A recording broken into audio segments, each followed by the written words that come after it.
sa paraan ng pagtingin natin, parang ang hirap nilang pigilan. Parang, I would say this is si Kai's MSC 2024 version. Si Kai's the limit, no? Oo, si Kai's the limit. Ang kailangan patunayan ni si Kai's. Kasi ngayon, pasok na naman tayo dito sa ating draft for Team Spirit. Walang adjustment. And I think for SRG, wala ding adjustment in terms of the bans. Same pa din, Joy, Granger, and Bruno. And then meanwhile, for SRG, Fanny and Jusin. Ayaw nilang pahawakin na Jushin din si Sunset Lover or ma-awkwardan sila na pilitin na kunin yung Jushin. Yeah, this is difficult now para sa side ng Team Spirit kasi they've banned the same three heroes na naging bana during the first 2 games. So I don't know what kind of adjustments sa kanilang gagawin dito. Game number 2, they picked up the Hilda, and that's exactly what they're gonna do again.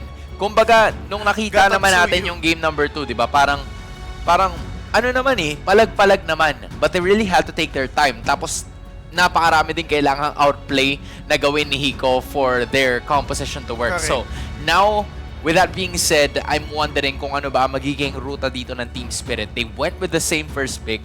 Tama ka, Suyo and Gatot Kacha still available para sa kupunan ng Selangor Red Giants. And yun kasi yung talagang nagiging importante. Para bang dinidisable nila si Sunset Lover with like the first 2 picks na meron sila. Kahit sabihin mo na hindi na sila pumili ng mid laner. Yep. Oh, wow. Johead muna. So That's far though, quick. this has been very effective for you. It is. For the past 2 games that we've been seeing. And now for Team Spirit, pwede silang kumuha again ng pangsagot dito sa Johead na to. May that be an Aurora or a Vexano. Or actually, kung bet nila, pwede din nilang gayahin yung Veil. Ang problem lang is if mag-Veil sila right now, sobrang aga nung Veil pick na yon and baka ma-counter out pa ng SRG. Now, for Team Spirit, same pa din. Same pa rin talaga. Hayabusa. Dito magbabago. 1-1. Picking up the 1-1 Gold na to para for sa sure. kanilang kupunan. Yes, it is gonna be gold for sure.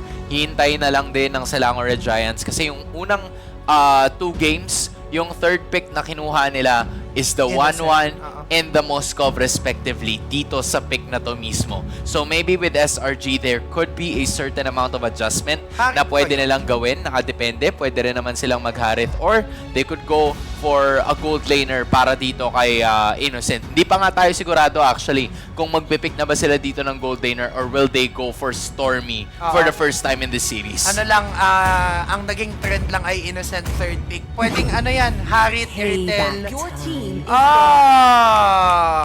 Stormy pick. Variation coming from SRG. Great pick yung Farsa. I think nung game number 2, binabanggit din natin yung Farsa because magandang pang-counter yung Farsa against a Nathan. But now, same naman, merong dalawang heroes na pwedeng pumasok dun sa isang Farsa. Yung Hayabi and yung Hilda. The HH combo. So, medyo scary to for Stormy. But then again, for sure, aware naman siya dun sa fact na yon. Now, for SRG, pwede na silang mag-ban out pa ng heroes na pwede pa ulit mag-dive in. Pwedeng Gatot, pwedeng, ano pa ba? Hylos, pero okay lang Hylos kanina. Parang kaya naman nila yung Hylos given kasi na may Johead. So, the Johead really contributes dun sa ginagawang misposition ni Yumes kontra sa Team Spirit. But there you go. Gaya ng binagit ni Andy Anara kanina, that is the Harith out of the mix in game number 3. Pwede rin siguro nating i-mention na yung Gatot Kacha would be a focal point of offense para sa Team Spirit. Kahit yung Cho nga I think would also be effective here kung yun yung pipiliin nitong nitong Team Spirit. But I'm wondering because I don't think I've seen Kid Bomba use the Cho. Right? Parang very rare yung mga ganong klase ng tendencies. Not even Sao uses it. So there you go. Gaya na nabanggit natin, it's the Tigreal na ibaban finally ng SRG. Meanwhile, for Team Spirit, they could ban out the Beatrix or maybe they could ban out something else here. Iritel, magandang ban yung Iritel. If ever gusto nilang ubusan ng hero si Innocent or kasi baka mag-Moskov lang ulit si Innocent, parang yun din siguro yung worry ng Team Spirit right now. Pwede pa naman yung Moskov. Now for Cram, paano kaya kapag si Cram bigla yung nag-glue, no? Tapos nilast pick. Parang reverse lang. Alam mo kasi, dun sa first 2 games natin, parang pinakitaan ni si Kais si one shot kung paano gamitin yung dalawang heroes na yun. Kasi Exactly. tinalo niya. Tapos parang tinalo niya ng paulit-ulit with the same hero. So medyo parang right now, if I am in spirit, medyo madadown na yung momentum ko. So hindi naman dapat yun yung maging case, especially if gusto nila i-prolong yung series. Again, for SRG, Irithel Bea, no? yeah, Irithel, Bea, Clint even kung pang-counter lang sa 1-1. Yeah, parang yun na lang yung mga natitirang options. I don't think mag-deliver sila. Gatot Katsa. Yeah. Bukas nga pala. They decided to deny it right away kasi may Farsa nga dun sa kabila and you don't want another engaged hero sa backside na maging problema mo pa. So good pick coming in from Arcadia. Yep, great pick. Pinag-usapan natin kanina na baka dumagdag sa threat yung Gatot Kacha if ever man na i-open siya dito ng SRG, but now they will pick it up. For Team Spirit, however, kulang lang sila ng post 4, mid laner and roamer. Pwede silang actually maganda ang Ruby against sa Johnny, yun yung napansin ko. Hylos pa din. Woo! Vexana, Aurora, I will find a way. Parang pwede mong labanan either way, but it is gonna be a Vexana na talaga magiging final pick dito ng Team Spirit. And for the first time in this series, magiging huli ang pili ni Innocent ng kanyang hero. So we're still waiting for that. Yung kanyang magiging counterpart sa kabila ay yung 1-1 na gagamitin itong si Hiko. But if you look at Team Spirit, they have frontliners, they have the Hylos, and they also have the Elda to some extent para matangke yung damage output. Pero ito rin, yung dalawang frontliners na ginamit nila noong game number 2, but it didn't bode so well just because there were a lot of access in the back lines na ibinigay nitong si Kram at ni Yums. And the final pick is going to be the carry. An interesting choice here para sa Selangor Red Giants to give to Innocent. But the question is, can SRG take it all the way and fight for another match? Or will it be Team Spirit extending the series? Casters, paso. Nagkakabigayan na tayo at nagkakanakawan na ng heroes dito sa game number 3 as Team Spirit desperate trying to find a solution against the onslaught na hinahatid dito ng SRG. 2-0 na ang score dito sa best of 5 na lower bracket semifinals. Currently, the leading team is Malaysia for SRG. Sa kakahanap nila ng solution ay tila ba nagiging destruction ito for the whole Team Spirit. Dahil 2-0, match point na po for SRG. They only need another win para ma-secure yung next spot nila sa lower bracket finals kung saan nag-aantay ang Team Liquid Indonesia. Yep, this is the possible last match of this series. Ang tanong, kaya bang i-extend ito ng Team Spirit? Ginawa na nila lahat. Kinuha na yung Hilda, kinuha na yung 1-1. Pero so far, may baon pa ang SRG. Nilabas pa nila yung carry dito ni Innocent. Pero ang staple pick talaga nila dito, yung Johet. Na hindi na wala no, for many games, or actually 3 games nga. And aside from that, no, kung merong staple pick, may somewhat, even for Stormy, and kahit kay Innocent, nakikita natin yung somewhat iba't ibang hero na na-showcase sila. All will a stellar performance, by the way. Yung Veil, na hindi man ganun kataas din, yung naging win rate niya because of the start. Many heroes had attempted na gumamit ng Veil, pero for now, SRG naging successful na sila ng sobra. Grabe. Yung attempt na naman ni Sekas tsaka ni Yunus bumalik with the Shadow, pero wala nga Shadow kill. Pamilyar na pamilyar. Ganito nangyari. Dito na naman. Nung game number 2, sabi ni One Shot, teka lang, may trauma na ako dyan. Kahit walang Moskov dyan, ayoko na. So, ano na ako, natuto na ako nung game number 2. Di bale, na nakita rin natin may konting flashback. Totoo naman din kahit dun sa may gold coin, may gold grab. Oh, yun lang. Hinahalos pabalik. Si Sawo, revitalize na paggamit na, pero tutumba na naman yung kabayo. Nakakuha na naman ng first blood dito. Si Sekais, all 3 games. Constant pressure from SRG. Ang ganda ng attempt ng Team Spirit. Ninakaw nila mga greens, pero ninakaw ni Yums yung buhay ni Sawo. Ibang green pala, green na HP. Mga ganun yung tinitingnan niya. And tama ka, si Sekais lagi yung consistent doon sa game 1 hanggang ngayon game 3. Oo. And gusto niya pa ng isa kasi kanina first 2 kills sa kanya na punta. Ay nako, pati ba naman yung maliit na green. Mga green ang tinitignan dito ng SRG kahit si Sawa ginagawa nilang neutral creep. Grabe no, gusto niya maging green flag talaga. So Oo. lahat ng pwede niyang i-acquire ay kinukuha agad ng SRG. And to be honest, nakita naman natin yung adjustment talaga. Ramdam na ramdam, hindi lang basta nakita. Adjustment here for Team Spirit. Even onto the drop, Innocent? pero Innocent against Hiko. Patama pa yung ano. Flicker! Okay, may ano ba naman, may Abot. lakad pa pero may flicker din naman mula kay Innocent. Taken down. Hiko once again, pamilyar na pamilyar. Ganito yung nangyari ng game number 2. Unbothered ng SRG. Nakakuha sila ng kill sa gold lane. Bibigyan nila yung pagong. Pero tuloy-tuloy naman ang pag-arangkada rito ng SRG. Look at Yes. si Kais.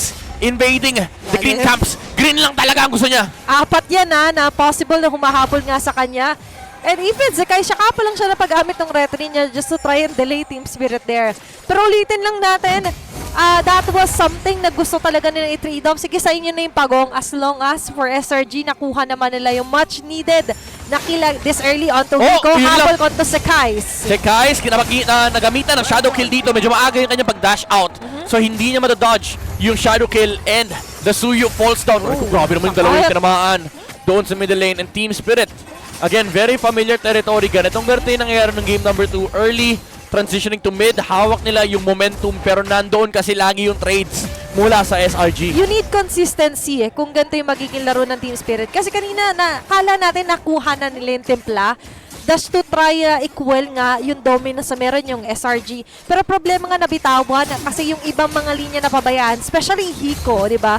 And ngayon nakikita naman natin yung maagang start here even for Sawo na mapareact doon sa mga ginawa kanina kay Hiko, especially right now, nakakita natin for Team Spirit, somewhat they're on the hunting mode na rin with Kid Bomba again with his Hilda. Oo, rotations mula sa XP, especially with the Hylos in the river. Pwede sila humara to pick off dito Pwede. dahil hawak nila yung Hayabusa and now si Yums yung tinamaan dito pero natakot si Sawo. Sabi niya baka ibato na naman ako nito. May trauma na din si Sawo kasi nandito yung Farsa, nandito yung Suyu. Although hindi nila kita currently sa Kais. Kanina pa kasi sila binabato nung Joy tapos biglang magpapakita yung jungler ng SRG. Hindi naman sa tinuturuan sila ng leksyon ng SRG, pero experience is the best teacher. Na-experience mo na eh. So, most likely, mapapredict mo katulad nga nung kaila Super Friends and even kanina, di ba, kay Innocent, yung ganong klase ng mga experience ay sobrang laking bagay! Tinapon na naman pabalik si Kid Bomba. Walang takas dito Hilda pero meron siya revitalize. Sustain is there. Feathered airstrike. So, yung bandang likuran Stormy. Hindi siya tinamaan ng huling shadow pero tutumba rin naman. Si Sakai's Team Spirit gets a crucial kill onto the jungler of SRG. And just before the turtle take here, ay nakikita natin for Team Spirit, nakita natin yung consistency and the way that they take hold na nga lang din yung mid lane aggression laban dito sa SRG. And take note, nakikita rin natin kung paano somewhat si one shot ay dumisiplina rin. He could have gone both ways na nga lang din yung motor na humabol kala Stormy. But still, nandito papasok yung okay na muna ito. One step at a time here for Team Spirit. Hiko looking to find the crossbow of Tang angle here against Flicker. Hiko pero nag-flicker na rin si Innocent. Nakaramdam, naamoy niya. Sabi niya, may gumagalaw na naman sa damo eh. Parang may kaluskus may na kaluskus naman. may nakadikit yung mukha sa pader eh. Parang tumahimik yung mga kuliglig kaninang tumutunog-tunog dyan. Oo, kaya na, nagchat na sila ate girl. Okay. Hindi na sila galit. Hindi na siya galit ha. Nakikita niya, maganda to. Maganda nga plan for Team Spirit. Just one step at a time na may tambol din pala silang baon. Ngayon mas Oo. naririnig na natin May midnight. may pampataas sila ng energy dito Oo. ng Team Spirit. Kaso masyadong malupit yung noise cancelling headphones dyan sa Ako naman? stage. Pero most likely, rinig pa rin nila yan kahit malupit yung noise cancelling kasi talagang iba ang dala ng isang crowd. Tama. Kaya for Team Spirit, kailangan nila lahat ng pwede nila makuha, especially in this game. Dahil hawak pa rin naman ng SRG dito yung kalamang do take note, pareho sila may late game dito, no? Yep. With the carry and the 1-1. Pero in terms of ano kasi, yung actual scaling, yung carry, mas malaki yung value eh. Kasi nasi-shred dito yung front lines. Pero sa may top lane, Kid Bomba, galit ata kay Kid Bomba dito ang SRG. All eyes! Kanina pa siya pinupuntahan dito sa XP. Kanina pa siya binabato ni Yums. All eyes on Kid Bomba. In SRG on the other hand, yun yung mga gusto naman nila. Sila yung nagsaset ng moment kung kailan nga ba magkakaroon ng player skirmish. But so far, the comparison between a 1-1 and a carry, gusto ko yun. Ganda kasi ng pang-peel. Peeler talaga tong isang carry Oo. when it comes to the makunat na heroes nga for Team Spirit. Especially meron nga ang Sawo and Kid Bomba later on. Yeah. Kaso problema, even without Innocent, napipil off agad ng SRG yung ganun kakunat na Hilda here for Team Spirit. Kaya nga eh. And aside from that, ngayon nakikita natin, ngayon sila yung hinahabol na naman. Oy, Nauna oy, dito si oy. Cram. Aba, grabe yung lakad dito ng lakad ng Team Spirit Close pathway ginamit na Birito pabalik si Kid Bomba na naman! Babay! Pero nagalit dito ang SRG kay Hilda. And babagsak na nga si Kid Bomba. Crab with assistant on the front line with the revitalize. Hindi makahanap ng ultimate. Si Hiko no! kasi hindi sapat yung kanyang damage para mapatay si Cram. Hindi niya gagamitin yung crossbow tang. And now, because of that, they have to give the turtle away to SRG. And right now, nararamdaman din natin na sobrang reliant din kasi ng 1-1 sa pwedeng gawing munang play ng mga kasama mo. Aside from what Akari can do, Akari kasi pwede siya sumugod mag-isa, Yeah. sidestep lang. And take note on how SRG plays na nga lang din si Yubes doon with another ejector play. Pasok sa banga lahat. Oh, Kid Hindi Bomba. lang doon malakas sa circle ni Stormy ang SRG but also dito sa mga gantong klase ng mga pang-ipit. Grabe yung pang zone na ginagawa dito ni Stormy. Libreng Tori ata, hindi. Glorious Pathway ginamit na nga ni Sawo para maabutan nilang SRG. Tinako na naman! Si Kid Bomba na naman! Ang nahuli dito ng SRG! Tutumba pa si Yums. Meron siya flicker out. And yung crossbow tang hindi rin nagamit ni Higo na paggamit siya ng Inspire. Pero wala sila makukuha. Nakakuha pa ng Torres si Sekais sa top lane. Apat of the Guardian. Mula kay Cram. Sunset lang with the flicker out. Pero si Yums sa mga likuran with the conceal. Pwede siyang umarap ng angulo dito. Pero strike for the second round. Mula kay Stormy. And Sawo goes down. Sa bawat laban, kailangan malalim yung hininga mo, malamin yung baon mo. Kasi ang SRG, grabe yung nagiging follow-up pa ba yun? Hindi. Super extended ng mga chase down yun to shake down Team Spirit. And sa lahat ng mga pangyayaring yun, si Innocent ay laging present na doon sa may Oo. pagbabang yun. Hindi na talaga inosente. Hindi talaga. Dito si Innocent sa kanya lahat. Siya ang primary suspect. And ngayon, siya ang hinahabol ng Team Spirit. Guilty gas charge pero may proteksyon mula kay Stormy. At pati na rin kay Cram with a better airstrike ton combo. Babagsak na naman si Kid Bomba 152 on the XP lane. And this is the performance na hindi mo gugustuhin sa potential last game. Binato yung kabayo. And pumasok si Sekais. Avatar of the Guardian. Pang-block lang ng Team Spirit. Hindi sila makareact. Wala kang pwedeng gawin, sabi ni Cram. Imagine na after the Guardian, pinangtabog lang ni Cram. Oh. Ang banya yun eh, pag may lumapit, sige. Aray ko. Pero si Hiko on the other hand, muntik na mamatay pero for SRG, andito na naman tayo sa point na sila na talaga may hawak ng control sa round na ito.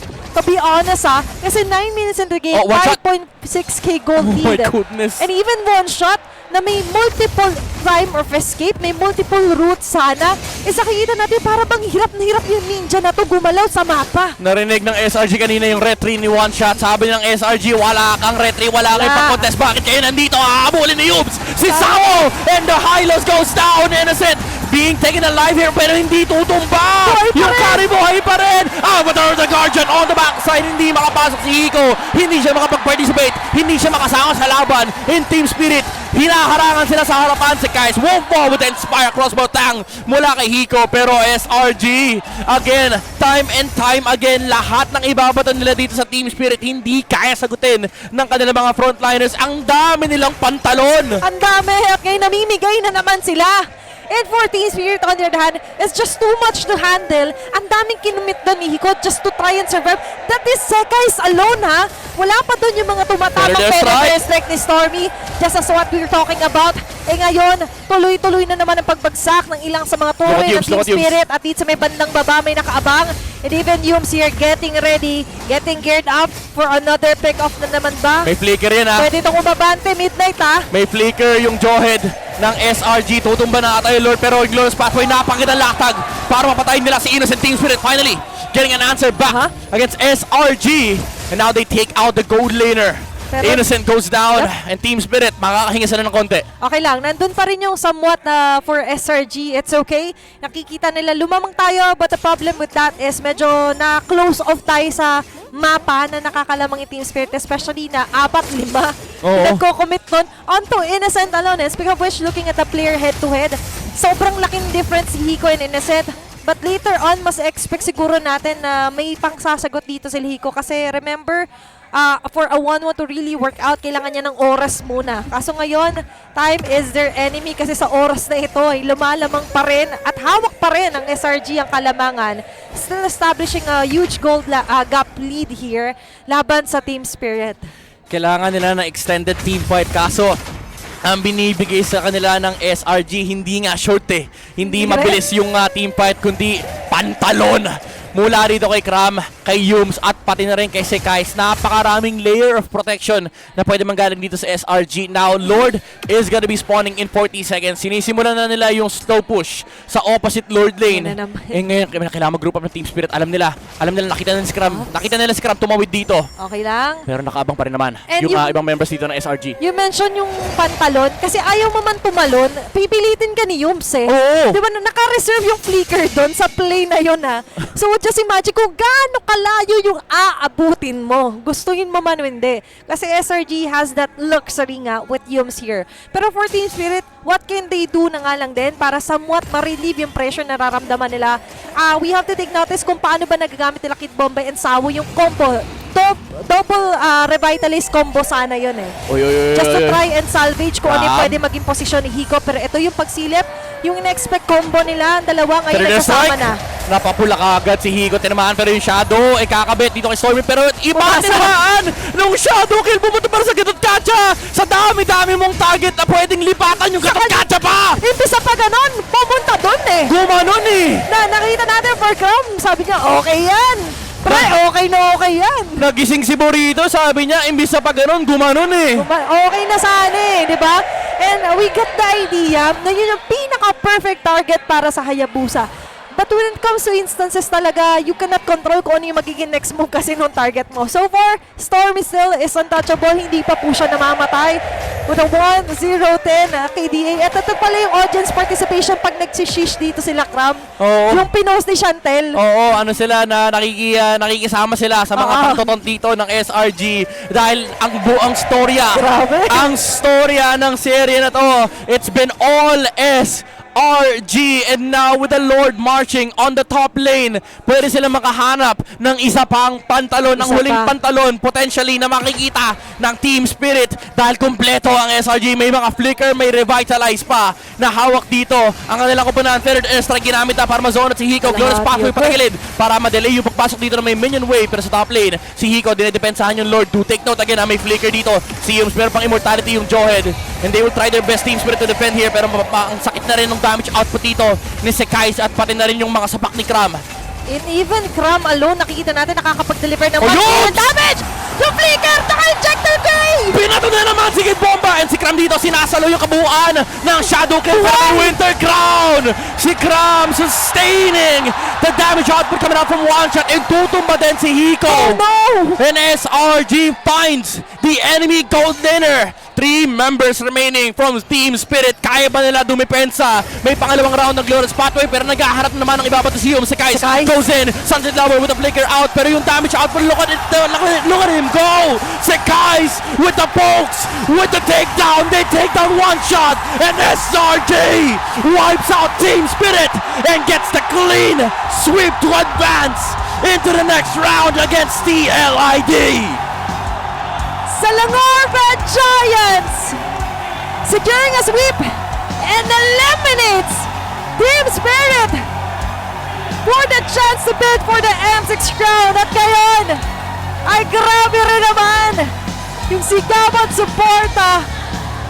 Definitely understandable dahil grabe rin naman yung pinakita sa ating laban, dedication and the firepower for the Selangor Red Giants.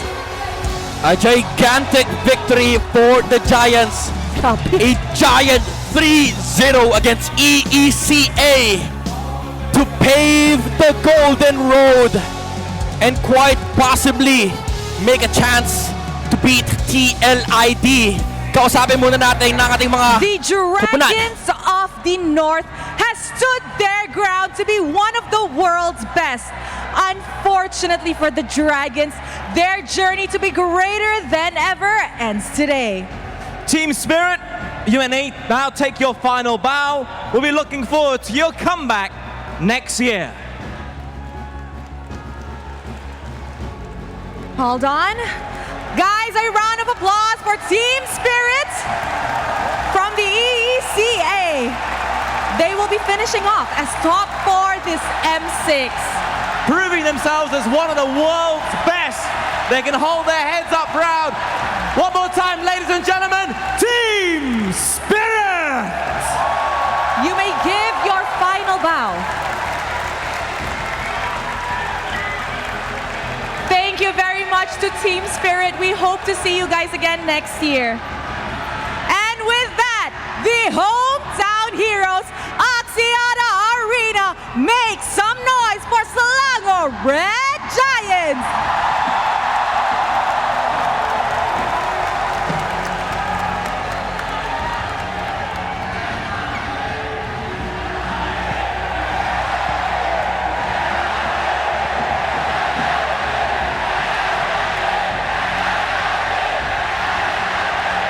Okay. Ladies and gentlemen, first, Stormy, I'm going to ask you a question, Stormy, but before I do that, I want to hear everybody in the arena right now who's supporting Team SRG. Make some noise! All of you feel that, but for Stormy, how do you feel about this? How do you feel having this crowd supporting you, thousands of fans packing Exactia Arena? I feel happy and proud with myself and my team because it's our first time in this biggest crowd in my life. So yeah, we're just happy. Do you love the crowd here, Stormy? Yeah, Very different, huh? yeah. Do you have anything to say to them first? Oh, I think innocent. Later. Later, don't Innocent is worry. Later. Like, oh, Anything you want to say to the fans? Look, everybody's supporting you guys. They're here for you.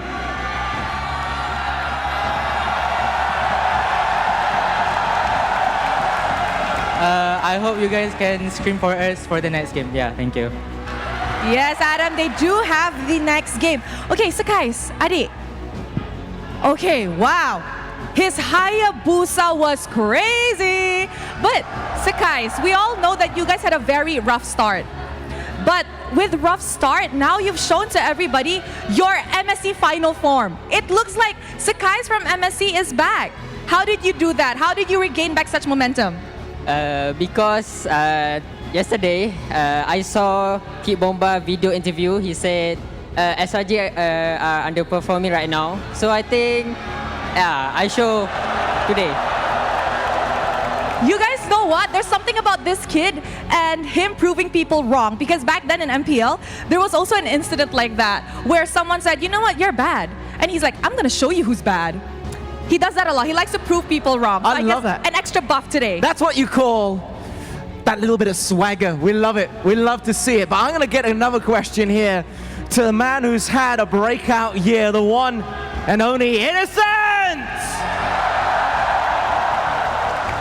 You, sir, are a record breaker. You've reached another milestone in this match. You're the first player to reach 100 kills in the M6 World Championship.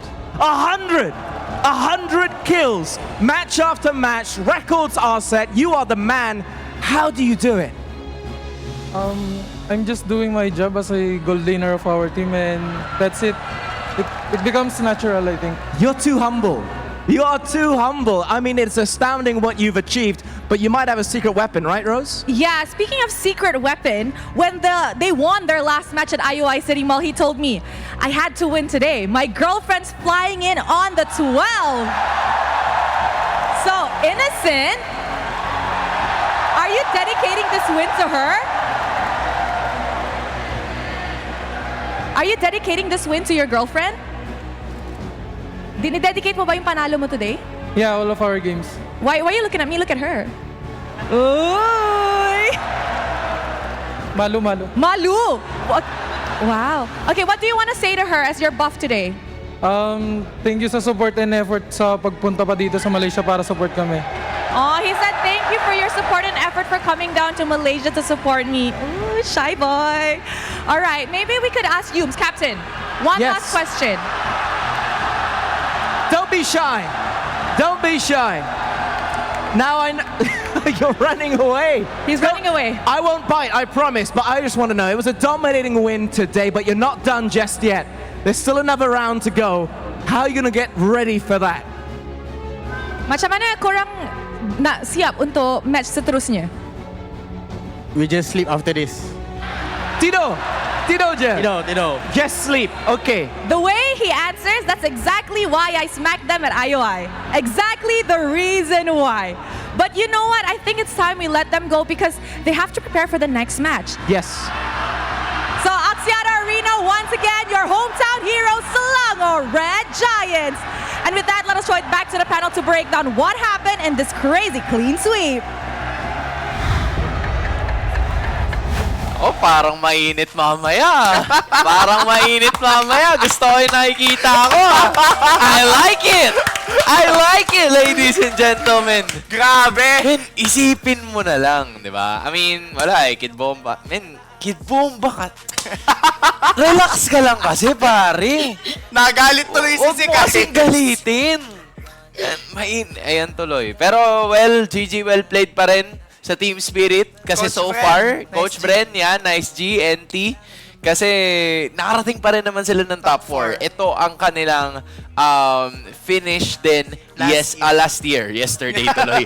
last year. So M5, top 4, M6, top 4. Not bad at all for the best of the West. Kasi they're inching closer. I feel like once na isa na sila ng laro, that's where things are gonna be so different. But yun nga eh. Napalo sa puwet ni SRG. Ang batang makulit. 'Di ba? Ang batang makulit pinapalo sa puwet. And ang namalo ay walang iba kundi si Sekai sana sabihin ko eh. Si Pero Sekai, sige, tama.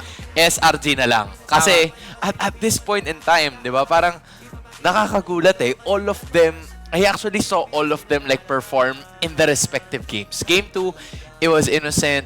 Game 1, I felt like it was Sekai's, of course. And then all of a sudden, parang si Yums yung nakita ko sa Game 3. Yeah. Just because of how well he used the Jawhead in like 3 straight games. Am I right? Yums and Stormy talaga yung dalawa sa mga taong nagpa-steady nung game number 3. For sure. And wow, what a performance coming from SRG. Alam mo, totoo yung sinabi nila na this is Sekai's at his peak. This is Sekai's in his prime.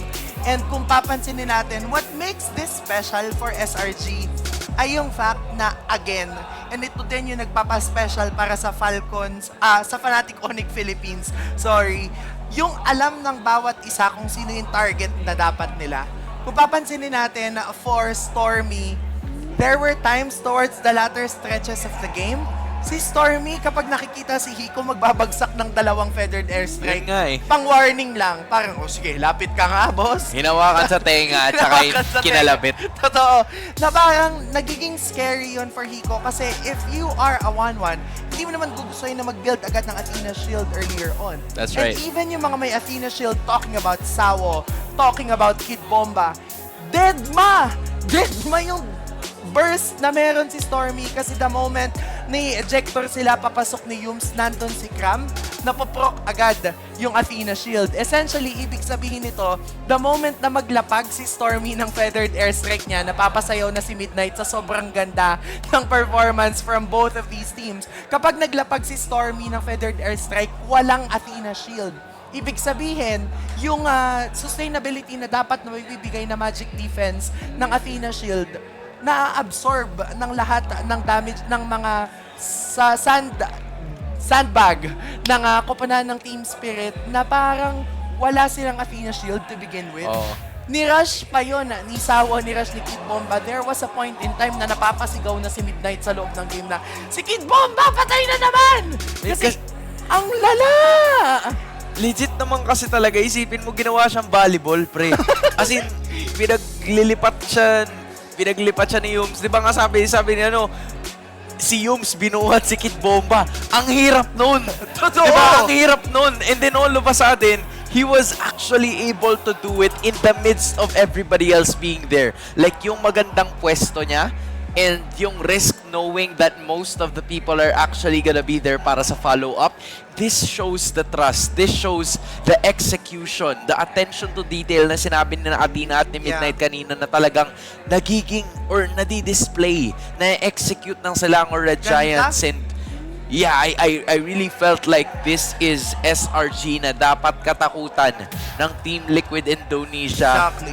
Matutulog sila mamaya siguro mga 1 hour nap lang bago yung simula ng laban nila kontra sa TLID. But even so, I really felt like for Yums, he was able to showcase what he can do at all times in all of the chances na makakahawak siya ng ejector. Exactly.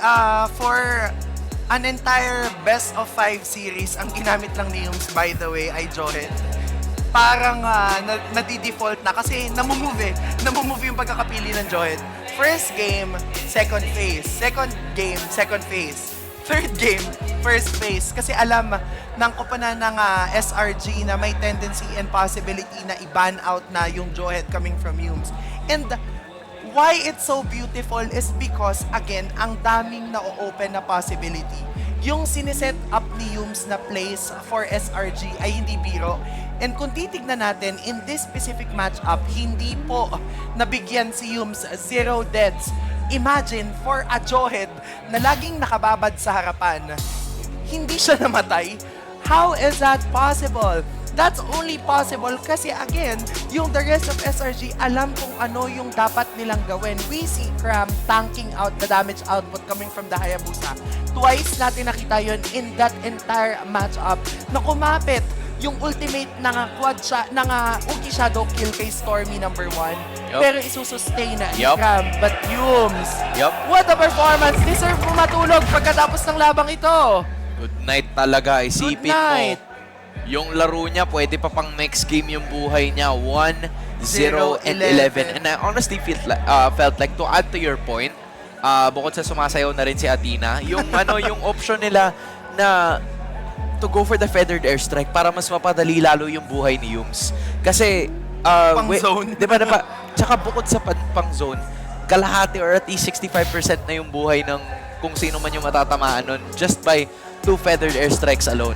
Diba? And then all of a sudden, biglang babatuhin ka ni Yums. Ay, ibabato ko pala ni Yums out of nowhere.